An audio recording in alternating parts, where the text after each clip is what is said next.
سبحان الله والحمد لله ولا إله إلا الله والله أكبر.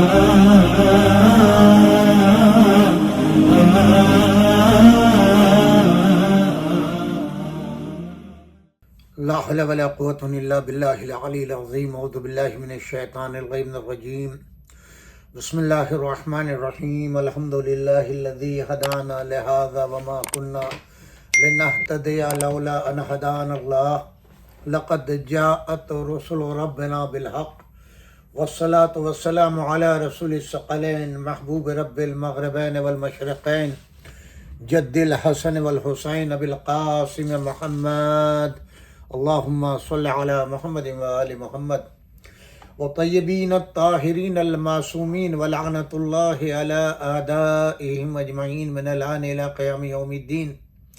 أما بعد فقد قال سید الشہداء حضرت ابا عبداللہ الحسین علیہ الصلاۃ والسلام وإنی لم أخرج أشرا ولا بطرا ولا مفسدا ولا ظالما وإنما خرجت لطلب الإصلاح في أمة جدي صلى الله عليه وآله وسلم وأريد أن آمر بالمعروف وأنهى عن المنكر واصل بسیرت جدی و ابی علی ابن ابی طالب علیہ الصلاۃ والسلام.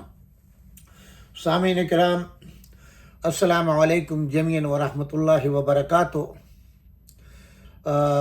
اولاً معذرت، دوشنبہ اور تیشنبہ ہم پروگرام نہیں کر سکے، کچھ طبیعت کی ناسازی، ادھر محرم کی آمد اس کے انتظامات، اور پھر چونکہ یہ محرم کے بعد آخری ہفتہ ہوتا ہے محرم سے پہلے کا، تو بہت زیادہ مصروفیات بھی رہتی ہیں، ادھر طبیعت بھی خراب چل رہی تھی، تو اس کی بنا پر یہ 2 روز کا پروگرام ہمارا نہیں ہو سکا.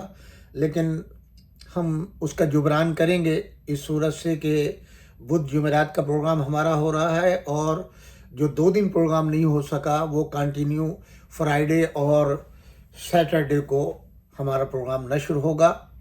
اور انشاءاللہ ایام یعنی پہلے عشرے کے بعد بھی ہمارا پروگرام جو ہے منڈے سے تھرسڈے، ممکن ہے کہ اس میں تھرسڈے کا پروگرام ہم چھوڑ دیں، کیونکہ پھر وہ ویکینڈ کی مجالس سب جگہ عزاداری شروع ہو جاتی ہے، تو اس میں 3 دن کا پروگرام جو ہے وہ یقیناً کرنے کی کوشش کی جائے گی.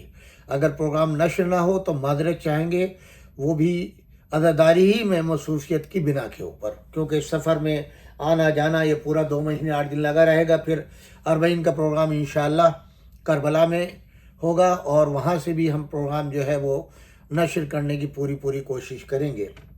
آج چونکہ مقدمہ یہ آپ سمجھیں محرم کا، اور ہم نے آپ سے وعدہ کیا تھا کہ یہ پورا 4 روزہ پروگرام ہمارا جو ہے وہ ایام اضحیٰ کے اوپر ہوگا. ہم چاہتے ہیں کہ لوگوں کو یہ پتہ چلے کہ ہم شہادت مظلوم کربلا پر 2 مہینے 8 دن مکمل، ویسے تو عمومی طور کے اوپر تمام ہی محبان آل محمد دنیا میں جہاں جہاں ہیں اپنے اپنے طریقے سے عزاداری مناتے ہیں، مگر ہمارے ہند و پاک کے مومنین کو یہ امتیاز حاصل ہے کہ 2 مہینے 8 دن ہم اپنی ہر خوشی کو، شادی بیاہ ولیمہ عقیقہ یا برڈے، جتنی بھی خوشیاں ہیں، اپنی دوست احباب کی، رشتہ داروں کسی کی بھی ہو، وہ اس 2 مہینے 8 دن میں مکمل طریقے سے ختم کر دیتے ہیں، اور ہم سیاہ لباس پہن لیتے ہیں. اس کے معنی یہ ہے کہ ہم کسی نہ خوشی میں کسی کی شریک نہیں ہوں گے. دعائیں ان کے لیے ہوں گی جو غیر حضرات ہمارے جو ہیں ان کے ہاں پروگرام یعنی شادی بیاہ ان تمام رسموں کے ہوتے ہیں، ان کے لیے دعائیں ضرور ہوں گی، ان کو دعا دے دی جائے گی سلامتی کی، خیر و برکت کی، ان سب کی. مگر ہمارا یہ ایک امتیاز ہے ہماری قوم کا کہ ان 2 ملکوں کے مومنین کہیں بھی رہیں دنیا میں، یہ 2 مہینے 8 دن کسی بھی خوشی میں نہ شریک ہوتے ہیں اور نہ خود کو خوشی کا کوئی اہتمام کرتے ہیں۔ 2 مہینے 8 دن یہ مخصوص ہیں صرف اور صرف اہل بیت کے لیے، دین و شریعت کے لیے، اور ہر جگہ کے اوپر سلسلہ ماتمداری، مجلس، نوحہ خوانی، سینہ دنی یہ رہتا ہے، اور یہ سب سے بڑی اور عظیم دولت ہے ہماری، جو کوئی ہم سے چھین نہیں سکتا، نہ کسی فتوے کے ذریعے، نہ کسی طاقت، زبردستی، زور، قانون، کسی طریقے سے بھی یہ ہماری قوم سے، کیونکہ یہ چیز ہماری جینس میں ہے۔ محبت اہل بیت، ذکر اہل بیت، شہادت مظلومانہ، اہل بیت کے فضائل و مصائب، یہ ہماری جینس میں ہے، یہ ہم سے کوئی لے نہیں سکتا۔ اور اگر ہم خطرہ محسوس کرتے ہیں کہ کوئی ہم سے چھیننے کی یا کم کرنے کی کوشش کرے گا، تو ہماری چھٹی حص بتلا دیتی ہے، اور اس کے لیے ہم سر دھڑ جان کی بازی لگانے کو تیار رہتے ہیں۔ دولت لے جائیں، مال لے جائیں، سب کچھ لے جائیں، مگر یہ عظیم دولت ہم سے کوئی چھین نہیں سکتا۔ کیسی بڑی سے بڑی حکومت آ جائے، کیسا ہی بڑے سے بڑا ظالم و جابر حکمراں آ جائے، مگر یہ چیز پوری دنیا کے اندر کسی میں طاقت نہیں ہے کہ جو ہم سے اس چیز کو لے لے اور اس معاملے کے اندر ہمارا کوئی مقابلہ کر لے۔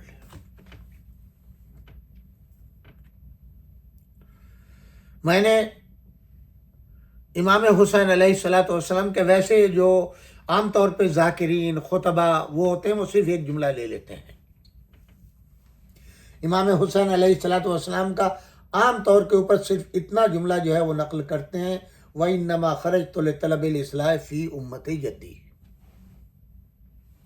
اور آگے بڑھتے ہیں، أُرِيدُ أَنْ آمُرَ بِالْمَعْرُوفِ وَأَنْهَى عَنِ الْمُنْكَرِ۔ میں نے یہ ایک مکمل تحریر ہے، اس سے قبل بھی ہے، اس سے بعد بھی ہے، جو ایک تو آپ نے بالاعلان مدینہ منورہ کے اندر ہر خاص و عام کے درمیان، مرد ہو، عورت ہو، بچہ ہو، جوان ہو، بوڑھا ہو، صحابی ہو، غیر صحابی ہو، تابع ہو، تابعین ہو، ان کے سامنے جلسہ عام میں، ظالموں کے سامنے، ولید کے دربار میں کھل کر کے بیان کیا، اور پھر اپنے اقارب کو، بالخصوص جناب عبداللہ، جناب ابن عباس اور جناب محمد حنفیہ، ان بزرگوں کو، ان خانوادے کے جوانوں کو، اس لیے کہ وہ لوگ نہ معصوم تھے اور نہ اتنی معرفت رکھتے تھے جو معرفت قدرت کی طرف سے حضرت امام حسین علیہ السلام کو علم لدنی کی بنا پر حاصل تھی۔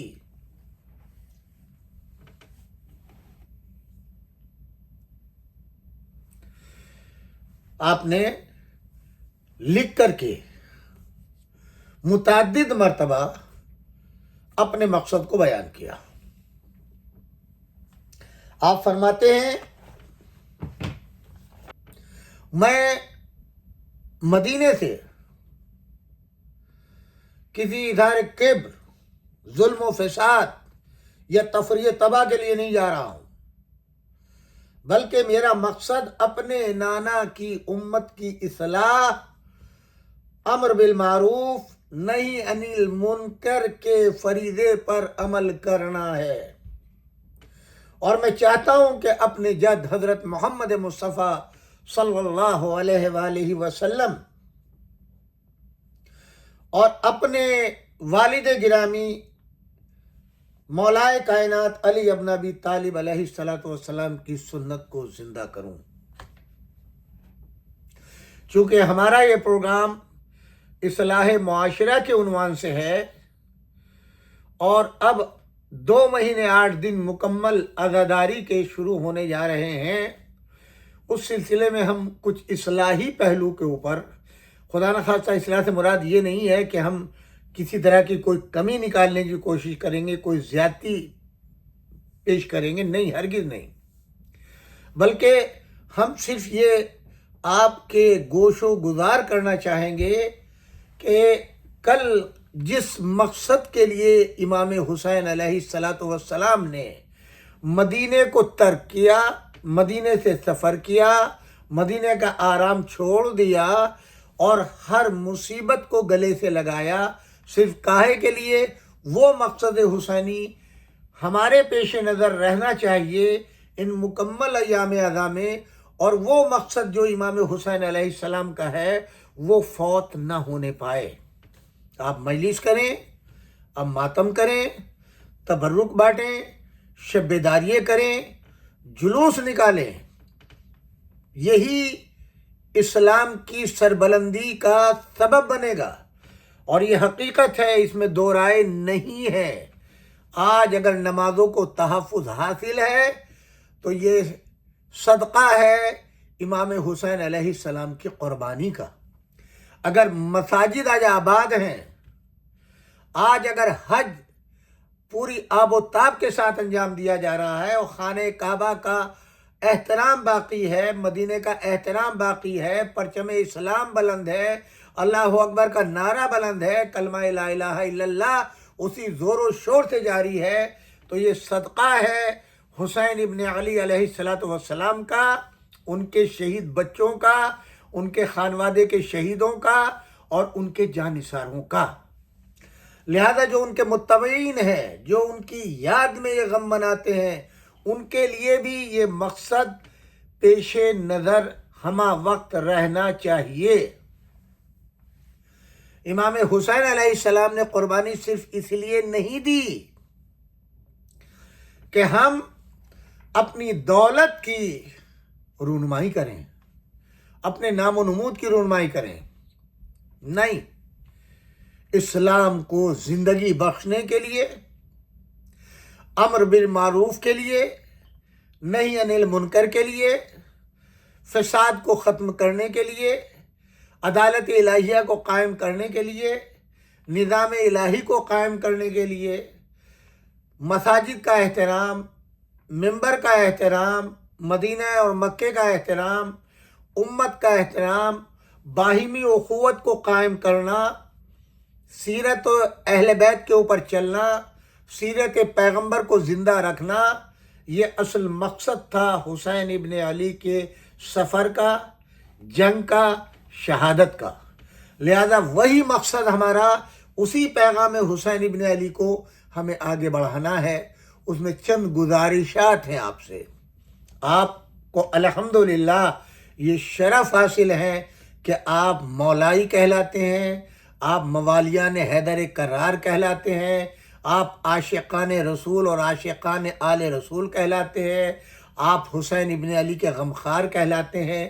لہذا وہ تمام کی تمام چیزیں ہمیشہ آپ کے پیش نظر رہنی چاہیے جس مقصد کے لیے حسین ابن علی کی اس عزاداری کو آپ قائم کرتے ہیں۔ اس میں کچھ برادرانہ اور مشورے کے طور پر گزارش ہے آپ سے۔ ان گزارشوں میں یہ گزارش ہے، بالکل سب سے بڑی چیز یہ ہے کہ آپ کے کسی پروگرام کی وجہ سے کوئی بھی دوسری قوم کا فرد کسی پریشانی میں مبتلا نہ ہو، اسے شکوہ نہ ہو۔ ان سب کو چھوڑ دیں جو عزاداری پہ کسی نہ کسی عنوان سے، جن کی طینت میں، جن کی جینس میں دشمنی آل محمد لکھی ہوئی ہے، ان مولوی ملاؤں کو ترک کر دیں، اپنے ذہن سے نکال دیں، لعنت بھیج دیں ان سب پہ۔ آپ صرف اپنے کو دیکھیں، جہاں جہاں مجالس کا قیام ہے، وہ اگر رات میں ہو رہی ہے تو مکمل طریقے سے روشنیوں کا انتظام کریں، راستوں کو صاف رکھیں، کوڑا نہ ہونا چاہیے، قبل مجلس صفائی کریں، بعد مجلس صفائی کریں، تاکہ لوگوں کو یہ معلوم ہو کہ یہ ذکر کتنا طیب و طاہر اور پاک و پاکیزہ ہے، جو کسی کی زحمت کا باعث نہیں ہے، بلکہ کچھ نہ کچھ ہر ایک کو اس سے ملتا ہے۔ نمبر 2، اپنے بچوں کو جب مجالس میں لے جائیں تو 2 منٹ ان کو بریف کر دیں۔ بچوں کا کام کھیلنا ہے، کھیلنے میں بھی بہت کچھ وہ حاصل کرتے ہیں۔ تھوڑا سا بریف کر دیں کہ بیٹا جس بارگاہ میں تم جا رہے ہو وہ ایک عظیم بارگاہ ہے، وہ مقدس بارگاہ ہے، وہ فرزند رسول کی بارگاہ ہے، اور جو اجر وہاں ملتا ہے۔ اور تھوڑا بہت ظاہر حصہ سب ڈالتے ہیں، ماتم میں، مجلس میں، مرثیہ خوانی، نواح خوانی، سب میں کچھ نہ کچھ وہاں سے حاصل کر کے آئیں۔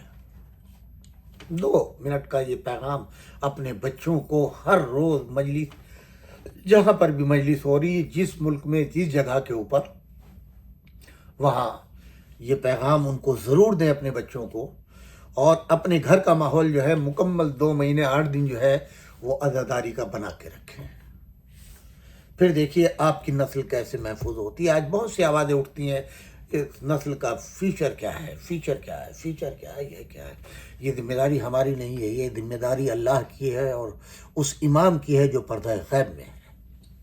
آپ کا جو فریضہ ہے وہ آپ انجام دیں، بقیہ ان کی ذمہ داری ہے۔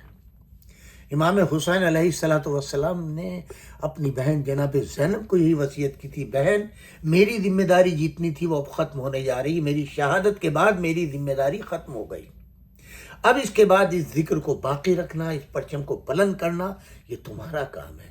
اور جناب زینب سلام اللہ علیہ نے بأحسن وجوہ اس وصیت پر عمل کرتے ہوئے امام حسین علیہ السلام کے پیغام کو بام عروج پہ پہنچایا، جہاں بازوؤں میں رسن، گردن میں رسن، جہاں سب کے سب قیدی ہر ذلت و خواری پوری سفر میں کربلا سے کوفہ، کوفے سے شام تک برداشت کی ہے۔ دربار شام میں جانے کے بعد میں اب وہ زینب نہیں تھی جو مظلومیت کی چادر اوڑھے ہوئے تھی، اب زینب اس بکھرے ہوئے شیر کی طرح تھی جو ہر موقع، ہر لمحہ یزیدیوں پر حملہ کیے بغیر رکتی نہیں تھی، جس کا نتیجہ یہ ہے کہ یزید مجبور ہو گیا 1.25 سال کے بعد رہا کرنے کے لیے، اور جناب زینب نے اسی شام میں جہاں قید ہو کر کے آئی تھی، پہلا کام مجلس حسین کو برپا کرنا۔ آج جو یہ مجالس ہیں یہ سنت ہے جناب زینب کبریٰ سلام اللہ علیہ کی۔ تو میرے بہنوں، میرے بھائیوں، میرے عزیزوں، ان تمام گزارشوں پہ پھر لوگوں کو پتہ چلے کہ یہ کس کا ذکر ہو رہا ہے، غیروں کو پتہ چلے، ان تک پیغام پہنچے۔ تبرک میں وہی احتیاط برتے ہیں، یہ تبرک معمولی نعمت نہیں ہے، آنکھوں سے لینے کے بعد آنکھوں سے لگا کر کے کھائیں، امام بارگاہوں کی صفائی رکھیں، منتظمین سے تعاون کریں ایک دوسرے کے ساتھ میں، ہر جگہ کے اوپر، دیہات ہو، شہر ہو، قصبہ ہو، ہمارا امریکہ، یورپ، کہیں پر بھی یہ ایک عظیم نعمت ہے۔ میں نے عرض کیا تبرک کو آنکھوں سے لگائیں، بچوں کو بتائیں کہ یہ صدقہ ہے اہل بیت اطہار علیہ السلام کا، ہر مرض کی شفا ہے اس کے اندر، احترام کے ساتھ کھائیں، جو کوڑا ہے اس کو کوڑے دان میں ڈالیں، کسی بھی شخص کو زحمت نہ ہو، اور جتنا امن و امان، محبت، پیار سے، اس لیے کہ عزاداری ہے ہی پیغام محبت، جتنا محبت اور سلوک کے ساتھ ہر جگہ کے اوپر، اسی کے ساتھ ساتھ جہاں جہاں آپ رہتے ہیں اس ملک کے قوانین، اس علاقے کے قوانین، انتظامیہ کے ساتھ ہر طرح کا تعاون، جس میں ہر طرح سے آپ کو آسانی ہو اور کسی کو بھی کوئی شکوہ شکایت نہ ہو، اور ہر ایک کے لیے آنکھیں بچھائیں، ہر ایک، آپ میزبان ہیں، ہر آنے والا مہمان ہے، یہاں مذہب کی قید نہیں ہے۔ ذکر حسین کے لیے کلمہ لا الہ الا اللہ کی شرط نہیں ہے، انسانیت شرط ہے۔ امام حسین علیہ السلام نے انسانیت کا درس دیا ہے، انسانیت کو زندہ کیا ہے، انسانوں پر احسان کیا امام علیہ السلام نے۔ سبیلیں لگائیں، گرمی کا زمانہ ہے، زیادہ سے زیادہ سبیلیں لگائیں، جناب ابو الفضل عباس کے نام کی۔ عزاداری میں کسی طرح کی اپنی طرف سے کوئی کمی نہ آنے دیں، انہیں دولت بھی انہی کے صدقے میں ملتی ہے، عمر بھی انہی کے صدقے میں طول ہوتی ہے، اولاد، نعمت، ہر طرح دونوں جہان کی نعمتیں حسین ابن علی کے صدقے میں ملتی ہیں۔ پروردگار عالم اتنی نعمتیں دیتا ہے۔ اسی کے ساتھ ساتھ ان خطبہ ذاکرین کو بھی آپ پابند بنائیں کہ قبلہ امام حسین علیہ السلام کا پیغام امر بالمعروف نہی عن المنکر تھا، چند ہی منٹ صحیح کوئی نہ کوئی ایک پیغام اس سے متعلق ضرور دیں۔ حق منبر یہی فضائل امام علی ابن ابی طالب میں کسی طرح کی کوئی کمی نہ چھوڑیں، کیونکہ یہ علی ابن ابی طالب علیہ السلام کے فضائل کے لیے منبر ہے۔ احکامات شرعی بیان کریں۔ ایک جو اہم چیز ہے وہ یہ ہے کہ نماز کے وقت مجلس کا وقت نہ رکھیں، یا مجلس سے پہلے نماز ختم ہو جائے پھر مجلس شروع کریں، یا مجلس کے اینڈ پر نماز کا وقت ہو تو نماز سے پہلے ختم کریں مکمل وہ کر کے، اور نماز جماعت کا اہتمام کریں۔ اعلان کر دیں، آپ کوئی شریک ہو نہ ہو وہ آپ اعلان کر دیں۔ جب آپ اپنی مجلس کا اعلان کریں تو اس میں اعلان کریں مثلاً یہ کہ نماز جماعت ہوگی، اس کے فوری بعد مجلس شروع ہوگی، یا یہ کہ مجلس ختم ہوتے ہی نماز جماعت ہوگی۔ اتنا کام ہے۔ اسی کے ساتھ ساتھ بہت سے ایسے حضرات ہیں، ہمیں اعتراض کرنے کی گنجائش نہیں ہے کہ مجلس ہوتی رہتی ہے، بعض مرتبہ ظاہر ہے نوحہ خوانی میں یا ذاکر کے اس میں دیر ہو جاتی ہے، تو آپ مصلی کا کمرے میں کہیں بھی کسی بھی جگہ کے اوپر مصلی کا اہتمام کریں تاکہ کسی کو شکایت کا موقع نہ۔ نہیں صاحب ہمیں تو اول وقت نماز پڑھنی ہے، ٹھیک ہے جائیے پڑھ لیجیے، مصلی بچھا ہوا ہے۔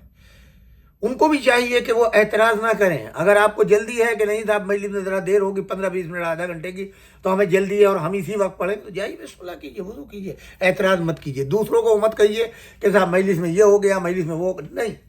آپ کو جو ہے اگر زیادہ جلدی ہوئی ہے اور وہ ہے انتظام سب کچھ ہوگا وہ ہوگا، مگر کوآپریشن ایک دوسرے کے ساتھ کرنا ہمارا آپ کا فرض ہے۔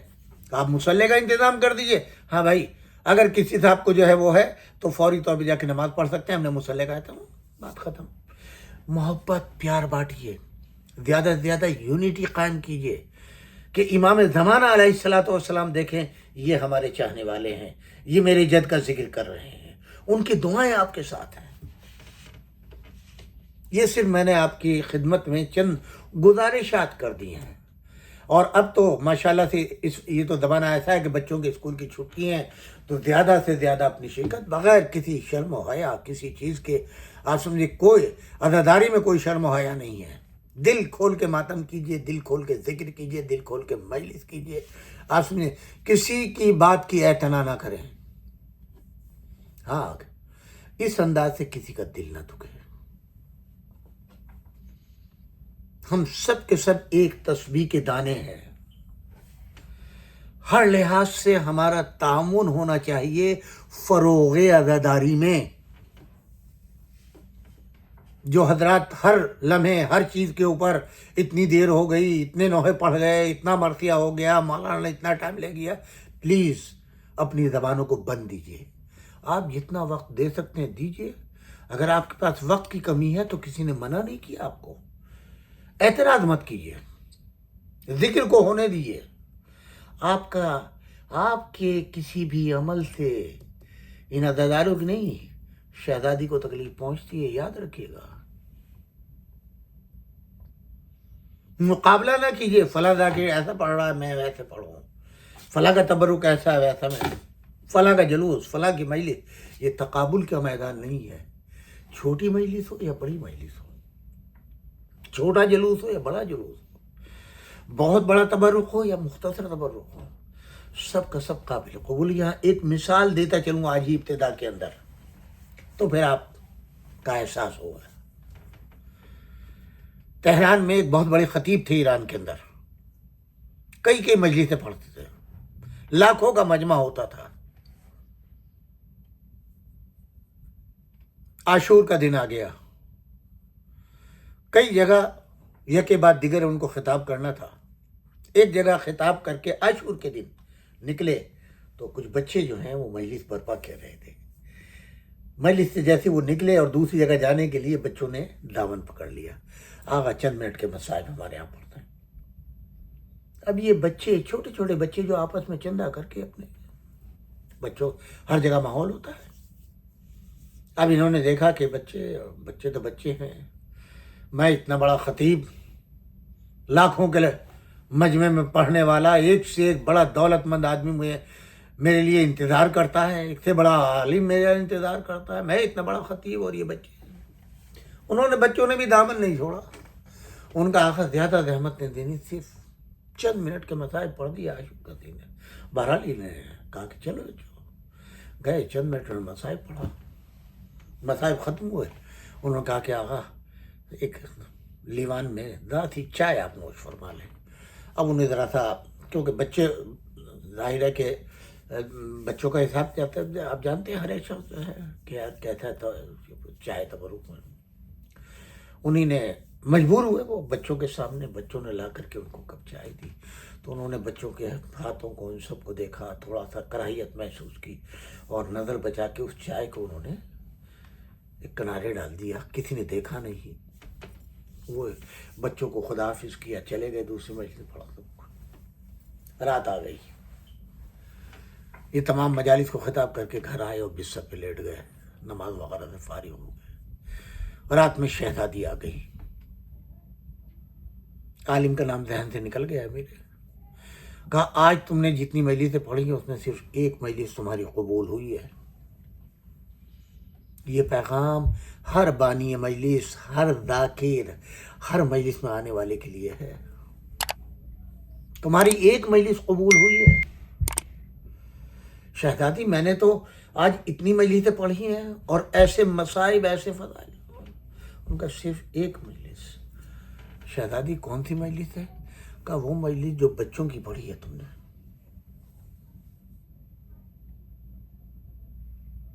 اور آج تم نے بہت بڑی زیادتی کی ہے.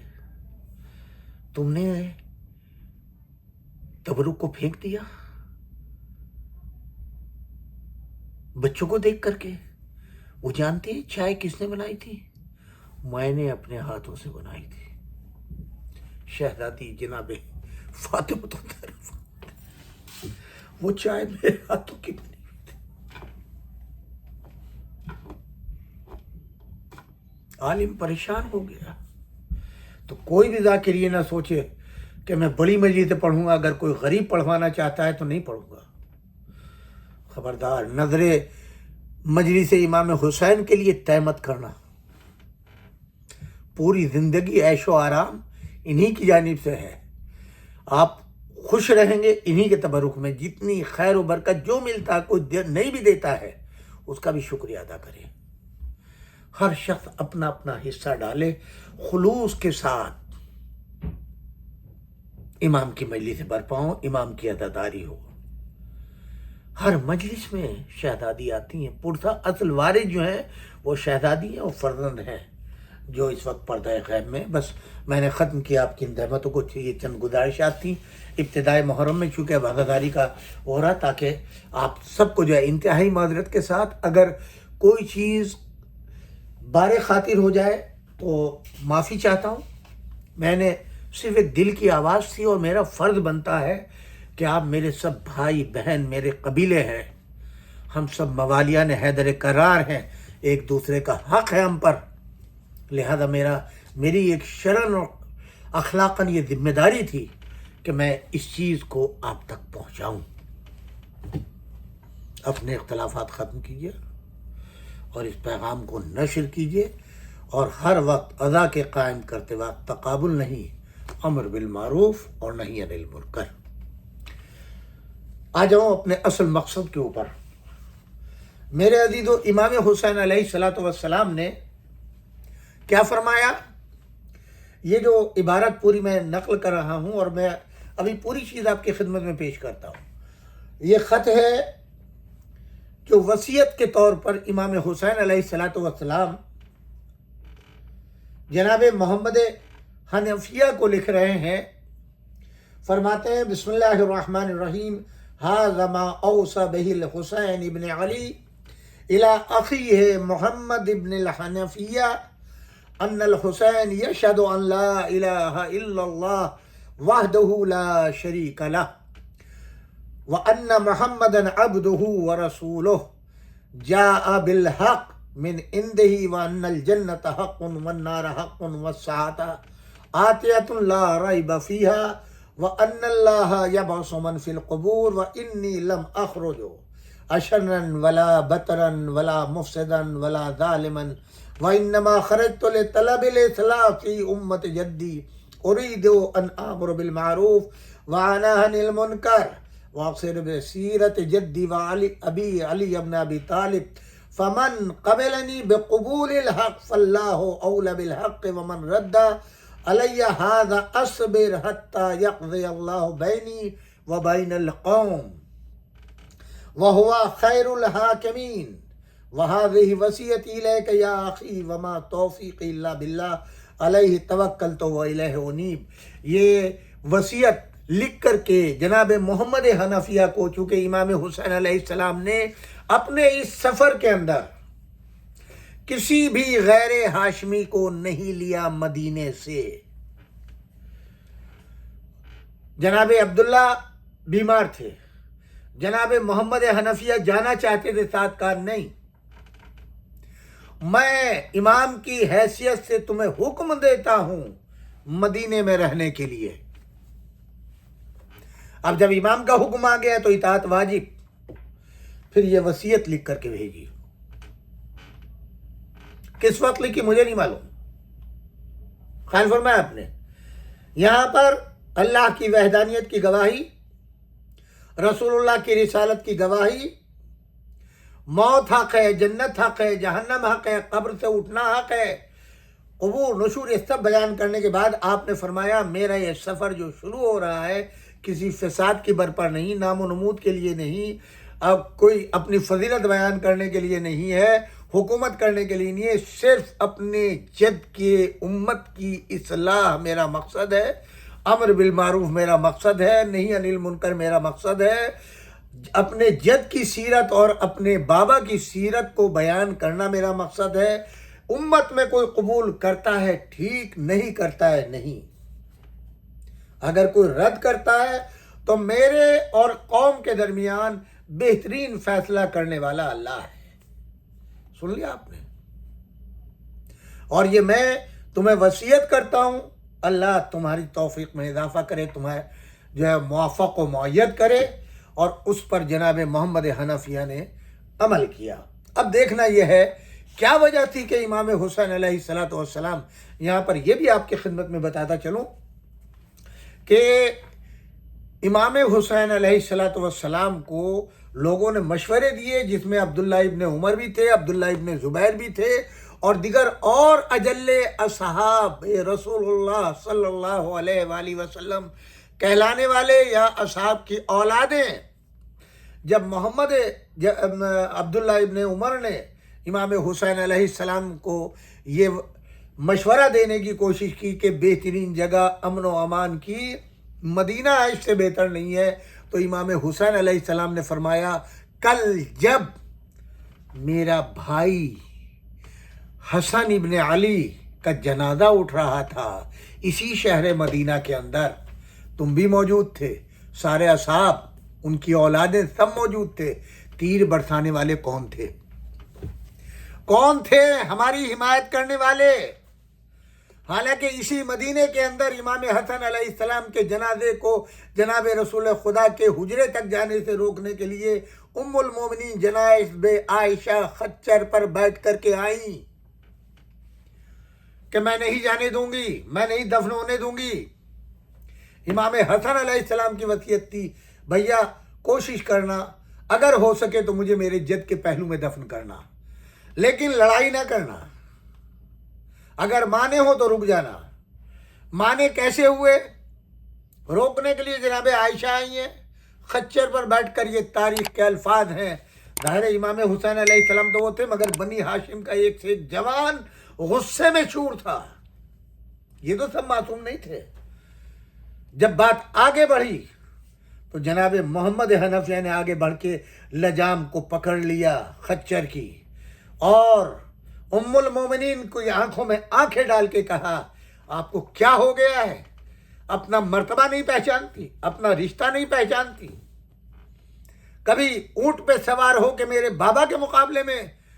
جمل میں آتی ہو اور کبھی آج میرے بھائی کے جنازے کے روکنے کے لیے خچے پہ بیٹھ کے آئی ہیں۔ رسول اللہ صلی اللہ علیہ وآلہ وسلم نے آپ کو گھر میں بٹھایا تھا، آپ نے رسول اللہ کی وصیت پہ عمل نہیں کیا، ان کی نصیحتوں پہ عمل نہیں کیا، ان کے رشتے پر کا احترام نہیں کیا، اور آپ بار بار گھر سے باہر نکل کر کے میدان میں آتی ہیں۔ امام حسین علیہ السلام آگے بڑھے، جناب محمد حنفیہ کے ہاتھوں سے خچر کی لجام کو چھڑوایا، چھوڑ دیا۔ ادھر مروان اپنے لوگوں کے ذریعے تیر برسوا رہا تھا۔ امام حسن ابن علی علیہ السلام کے تابوت میں تیر پیوست ہوئے۔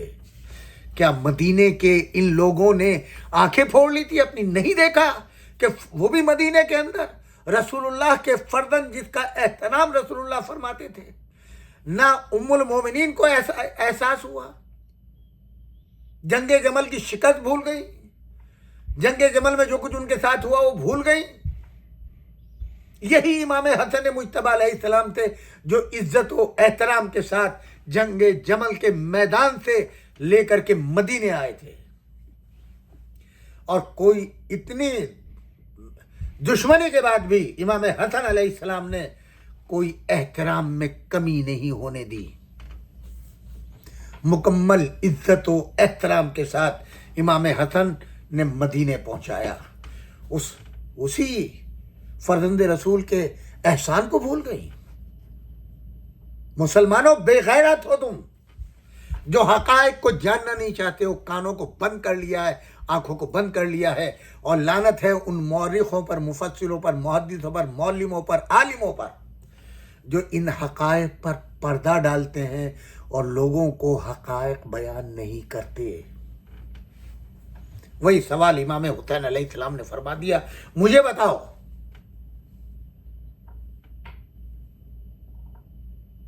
اس کو تم جائم کہہ رہے ہو؟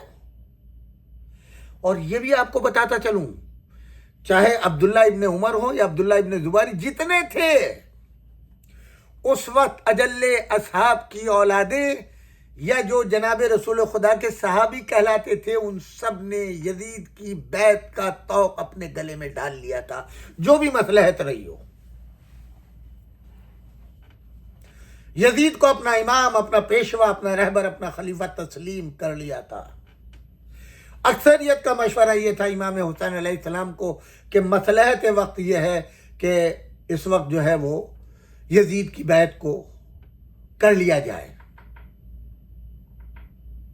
یا مصلحت سے کام لیتے ہوئے خاموشی اختیار کر لی جائے، یا انڈر گراؤنڈ ہو جائیں، غائب ہو جائیں، اندھیرے کا فائدہ اٹھائیں۔ جتنے تھے بلا شرکت غیر، سب کا مشورہ امام حسین علیہ السلام کو آپ کے در دولت پر دینے والے سب کے سب اصحاب تھے۔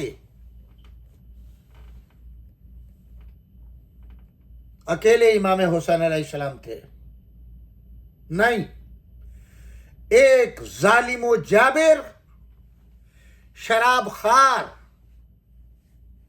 محارم کو رشتے کو ختم کرنے والا، قرآن کو پامال کرنے والا، سیرت رسول اللہ کو پامال کرنے والا، جہالت کے دور کو واپس لانے والا، اذانوں کا مذاق اڑانے والا، نمازوں کا مذاق اڑانے والا، اسلام کا مذاق اڑانے والا، جو بندروں سے کھیلتا ہے، نماز کے اوقات میں اذان کے وقت جو ہے شیطان کی بساط بچھاتا ہے، شراب نوشی کرتا ہے۔ انشاءاللہ میں آپ کو بیان کروں گا اس کا۔ ایسے شخص کی بیعت میں کروں یا ایسے کہ خلیفہ ہو جانے پر میں خاموش رہوں؟ نہیں، میں فرزند رسول ہوں، میرے گھر میں اسلام کی بنیاد رکھی گئی، میں ابو طالب کا پوتا ہوں، میرے دادا اور نانا نے قربانیاں دی ہے، میں یہ دور جہالت واپس نہیں آنے دوں گا،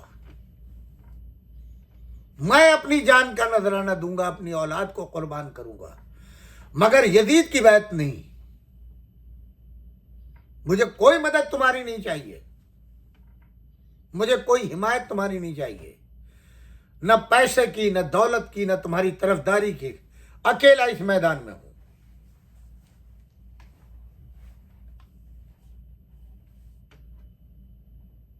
کہاں گئے مدینے والے؟ چلے، امام حسین علیہ السلام سب سے پہلے مکے گئے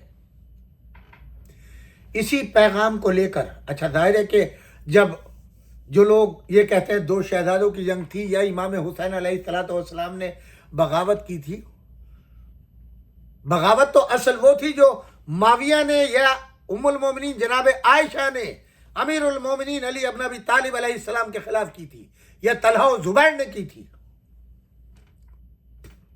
یہ تو عمرے کے بہانے سے نکلی تھی۔ خلیفہ سویم کی زندگی میں عمرے کے بہانے سے سعودی عرب گئی تھی۔ سعودی تو اس وقت نہیں تھا، مکہ مکرمہ گئی تھی مدینے سے، اور پل پل کی خبر لے رہی تھی، پل پل کی۔ جتنا شور و غل خلیفہ وقت کے خلاف انہی نے مچایا، ناسل تک کہا، قتل کا اعلان کیا، اور یہ کہا کہ میں واپس نہیں آؤں گی جب تک اسے قتل نہ کر دیں۔ اور ان کی تبلیغ کا، ان کے اعلان کا، ان کے شور و غل کا نتیجہ یہ ہوا کہ یہ مکے میں رہی، پل پل کی خبر لے رہی تھی، یہاں تک کہ عثمان کے قتل کی اطلاع ان کو ملی۔ اور جب امت نے امام علی ابن ابی طالب علیہ السلام کو چوتھا خلیفہ بنا لیا، اب یہ مدینے واپس آ رہی ہیں، راستے میں طلحہ و زبیر نے خبر کی، غضب ہو گیا، کہا کیا ہوا؟ یہ تاریخ ہے، آپ دیکھیے، پوچھیے اپنے علماء سے کہ جب خلیفہ ثالث کی قتل کی اطلاع جناب ام المومنین جناب عائشہ کو ملی تو انہوں نے اظہار خوشی کیا، بہت اچھا ہوا، قتل ہو گیا۔ اور اس کے بعد جب دوسری خبر ملی کہ علی ابن ابی طالب کو خلیفہ بنا دیا گیا، ان کا یہ اس سے بڑا ظلم ہوا، اب یہاں سے جناب عثمان کے شہادت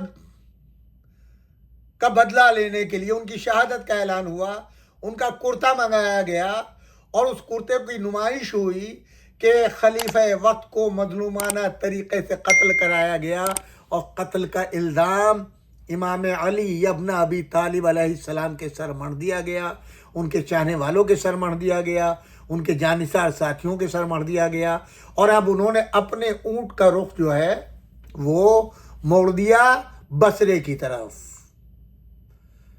بصرے کے ہمیشہ لوگ باغی رہے، شام والوں نے ادھر سے اچکایا اور جنگ کے میدان کو سجا دیا۔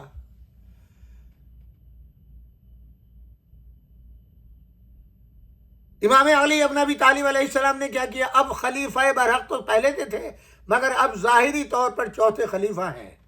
مدینے والوں نے اعلان کیا، علی ابن ابی طالب نے کسی عنوان سے اپنے اعلان خلافت کے لیے کوئی قدم نہیں اٹھایا، بلکہ ایک تاریخی جملہ کہ جس وقت آپ کو خلیفہ بنایا گیا تو آپ اپنے خلیفات کے دور میں ایک پرانی جوتی، ایسی جوتی جو ٹوٹ چکی تھی، جس میں ٹانکے نہیں لگ رہے تھے، اس جوتی کو جناب ابن عباس فرماتے ہیں کہ یا علی، یہ تو اتنی بوسیدہ پرانی ہو گئی ہے کہ اب اس میں ٹانکے بھی نہیں ٹھہر رہے ہیں۔ مولا نے مسکرا کے فرمایا، یہ جوتی جو ہے زیادہ قیمتی ہے تمہاری اس خلافت سے۔ اب اس کے بعد بصرے سے لوگ جمع ہوئے، کوفے سے لوگ آئے، شام نے جو ہے امید دلائی، شام کے لوگ آئے، مدینے کے لوگ گئے، اور اب مولا علی ابن ابی طالب نے اس بغاوت کو کچلنے کے لیے ظاہر فوج تیار کی۔ فوج وہ ہوا یا نہیں ہوا؟ سوال ہے آپ سے۔ امام علی ابن ابی طالب علیہ السلام نے خلیفہ برحق چوتھے خلیفہ کی حیثیت سے جب یہ اطلاع ملی کہ بصرے کے قریب میدان سجایا جا رہا ہے، فوج جمع کی جا رہی ہے، جناب عائشہ لیڈ کر رہی ہیں، ان کو ابھارنے والے طلحہ و زبیر جا چکے ہیں، معاویہ کے لوگ وہاں آ چکے ہیں، مروان جا چکا ہے، مدینے کے بہت سے لوگ وہاں جمع ہو گئے ہیں، اطراف و اکناف کے لوگ جمع ہو گئے ہیں، تو کیا امام علی ابن ابی طالب علیہ السلام نے اس کو کچلنے کے لیے فوج جمع نہیں کی نا؟ اب امام حسین علیہ السلام کو جو لوگ کہتے ہیں کہ انہوں نے بغاوت کی خلیفہ برحق کے خلاف، پہلی بات تو یہ ہے کہ وہ خلیفہ برحق نہیں تھا۔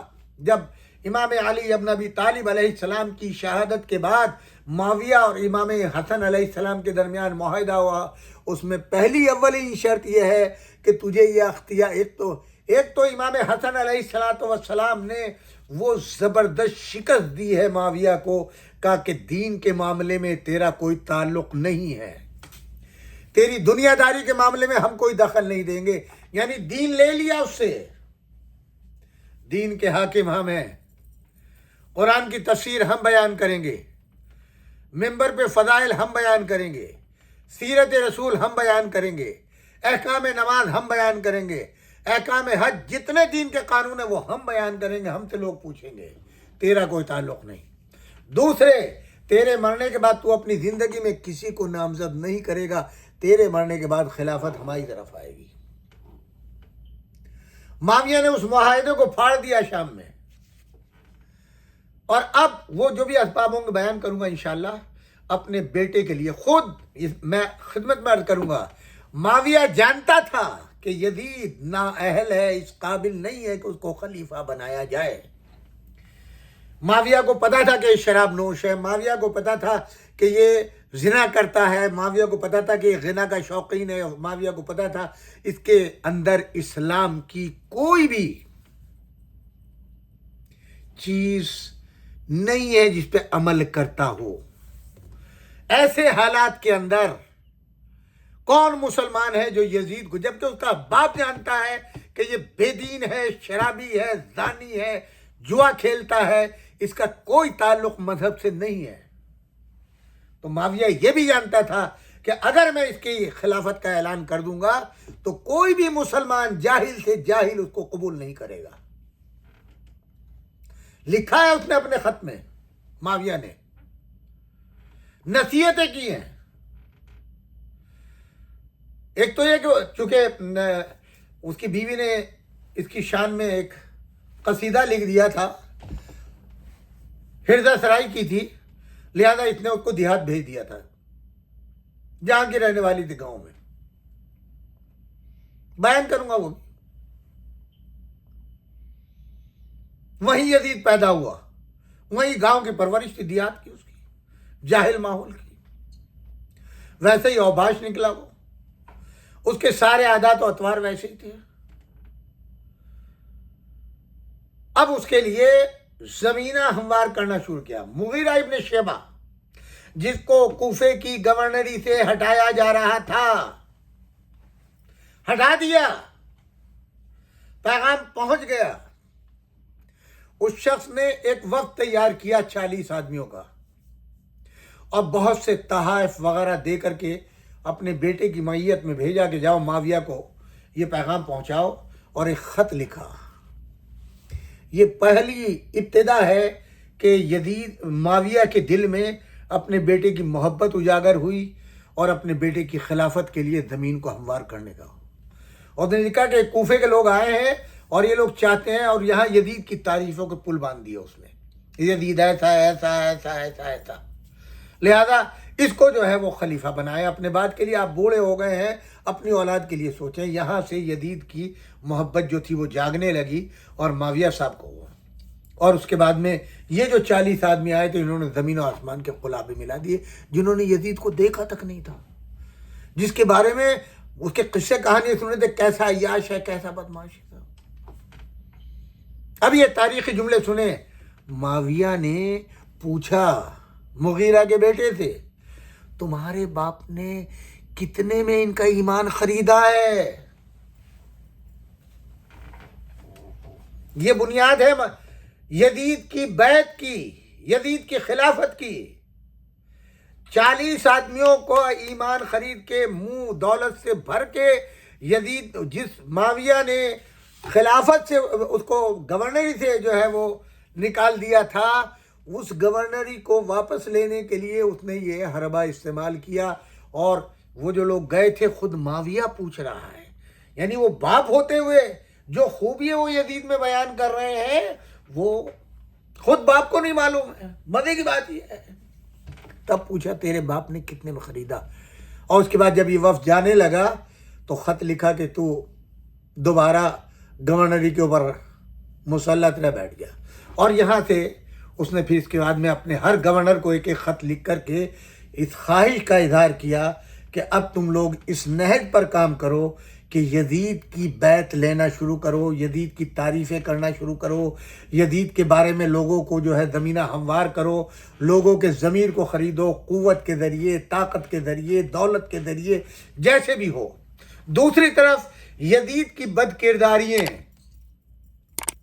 عام ہوتی جا رہی تھی. مدینے کے ایک ایک فرد کو معلوم تھا کہ جس یزید کی بیعت لینے کا یہ کام ہو رہا ہے، جو سب سے پہلا کام ہوا وہ یہ ہوا کہ یزید کی بیعت کا اعلان کرنے سے پہلے یا مشورہ کرنے سے پہلے یہ جتنے صاحبان رائے و مشورہ تھے مدینے کے، ان سب کے یہاں دولت کے انبار لگا دیے گئے، ان کا ایمان خرید لیا گیا، ان کے منہ کو بند کر دیا گیا کہ یہ اپنے ذہن کے اندر بھی کوئی لفظ یزید کے خلاف نہ لائے. جب مدینے کی رائے عامہ کو ہموار کر لیا گیا، کیونکہ اصل جو مخالفت ہونا تھی وہ یہیں سے ہونا تھی. معاویہ نے اپنے آخری ایام میں زندگی کے اپنے بیٹے کی بیعت کے لیے جتنے حربے ممکن تھے وہ سب کے سب حربے استعمال کیے. جس کو قید میں ڈالنا تھا قید کیا، جس کو قتل کرانا تھا قتل کیا، جس کا ایمان خریدنا تھا خرید کیا. اور پھر اپنا ایک خط، معاویہ کی موت کے وقت یزید نہیں تھا وہاں پر، وہ اس نے وصیت نامہ لکھا اور اس میں مینشن کیا، مدینے کے ہر ایک کی ایمان کی قیمت لگائی. اگر ڈر اور خوف ظاہر کیا تو وہ امام حسین علیہ السلام کے لیے کہا کہ سب خریدے جا سکتے ہیں مدینے کے لوگ، میں نے سب کو خرید لیا ہے. اس کے بعد بھی اگر کوئی آواز اٹھے تو باقاعدہ رقم مقرر ہے، ان کو اتنا دینا، ان کو اتنا دینا، یعنی جو ان کی اوقات تھی اس کو اس نے تحریر میں لا دیا.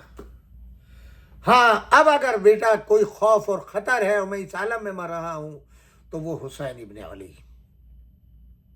اگر معاویہ کا بس چلتا جس صورت سے امام حسن علیہ السلام کو جودہ بنت اشد کے ذریعے زہر دے کے شہید کرایا، اگر اس کے امکان میں ہوتا یا اس کی عمر اور طولانی ہوتی تو یہ امام حسین علیہ السلام کو مدینے ہی میں شہید کرنے کا منصوبہ بنا چکا ہوتا، مگر اس کی زندگی نے وفا نہیں کی. لہذا وصیت کی کہ پہلا کام خلافت کی مسند پر بیٹھنے کے بعد تمہیں یہ کرنا ہے، سارا انتظام میں نے کر دیا.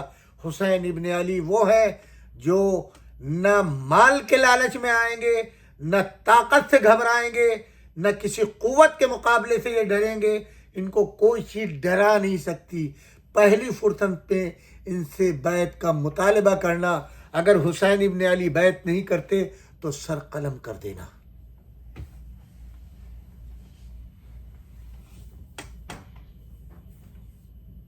یہ بنیاد تھی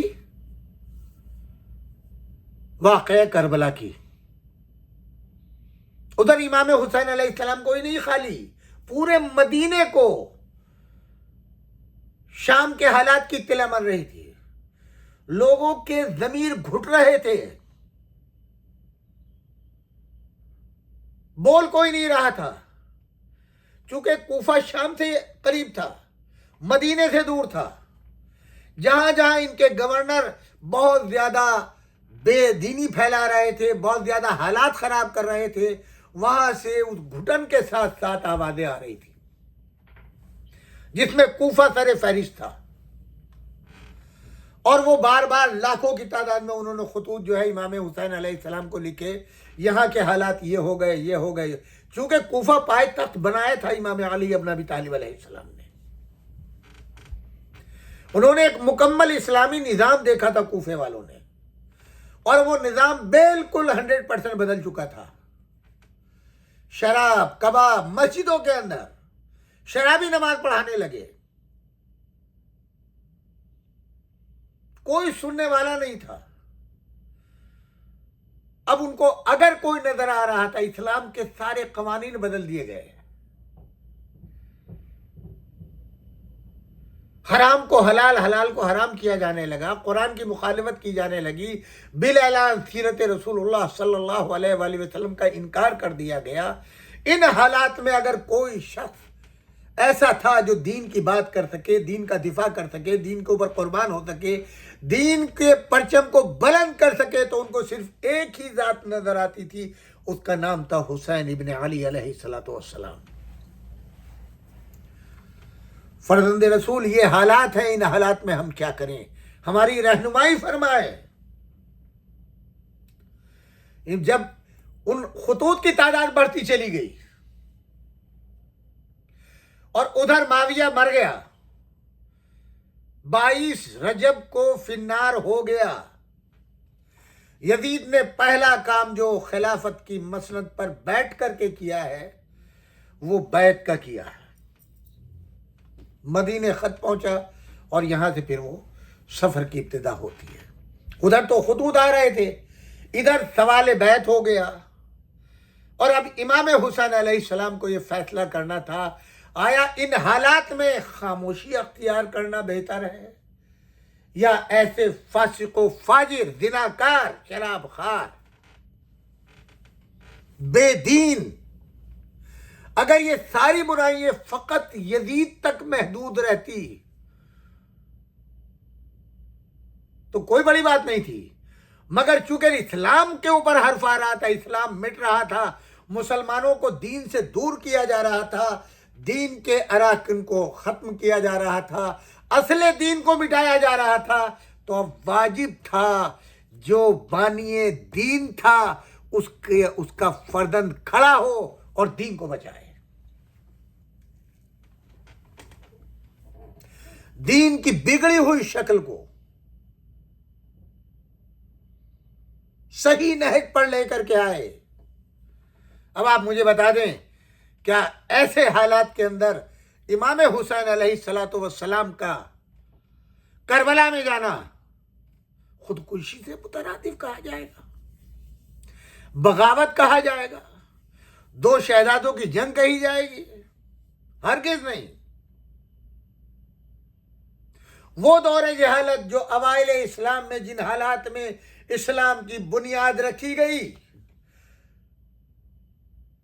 جس کے اصل ذمہ دار کون تھے؟ ابو سفیان، ابو جہل، یہ پورا خاندان بنی امیہ، اور اب پورے 60 سال کے بعد، 73 سال کے بعد وہی دور پھر آ رہا ہے۔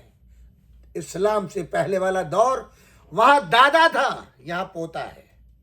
اپنی زندگی میں مکمل طریقے سے معاویہ نے وہی جہالت کا دور قائم کرنے کی کوشش کی۔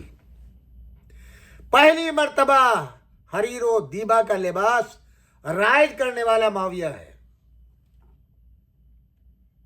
آج جو مسلم ممالک کا نظام چل رہا ہے، جہاں مظلوموں کی آواز کو دبایا جائے، کمزوروں کی آواز کو دبایا جائے، مستضعفین کی آواز کو دبایا جائے، ان کے حقوق کو سلب کر لیا جائے، یہ درباروں کے احترام، اس سب کا بانی و مبانی معاویہ بن ابو سفیان ہے، اور اسی نہج کے اوپر یزید چلا، اور یزید نے پورے دین کو تلچھٹ کر دیا۔ اب ضروری تھا کہ کوئی ایسی ہستی رسول کے گھرانے سے نکلے جو اپنی جان کی پرواہ نہ کرے، اپنے خانوادے کی پرواہ نہ کرے، اپنی جان پر کھیل جائے، اپنی اولاد کا خیال نہ رکھے، سب کچھ اس راہ میں لٹا کر کے دین کو بچائے، اور وہ نکلے حسین ابن علی۔ عزیزو، آج کا یہ پیغام صرف یہیں تک ختم کر کے انشاءاللہ کل پھر ہم یہیں سے اپنی گفتگو شروع کریں گے۔ آج یہ پروگرام انشاءاللہ نشر ہوگا، آپ تک پہنچے گا۔ اپنی فیڈ بیک سے ہم کو جو ہے آگاہ کیجیے گا، اپنے مشوروں سے آگاہ کیجیے گا۔ اللہ آپ کو سلامت رکھے، خوش رکھے۔ ہمارے چینل کو سبسکرائب کیجیے گا۔ اصلاح معاشرہ کو یاد رکھیے، اپنے دوست احباب تک پہنچائیے، اور ہماری آواز پر لبیک کہیے۔ اللہ آپ سب کو سلامت رکھے، خوش رکھے، آباد رکھے، پرچم اسلام سر بلند رہے اور غازی عباس کا علم بلند رہے، حسین کا ذکر ہر گھر میں ہوتا رہے۔ اس شعر کے ساتھ چاند آئے گا نظر جیسے محرم کا یہاں، ہر طرف ہوگی بپا مجلس و ماتم داری۔ والسلام علیکم جمیعاً ورحمۃ اللہ وبرکاتہ۔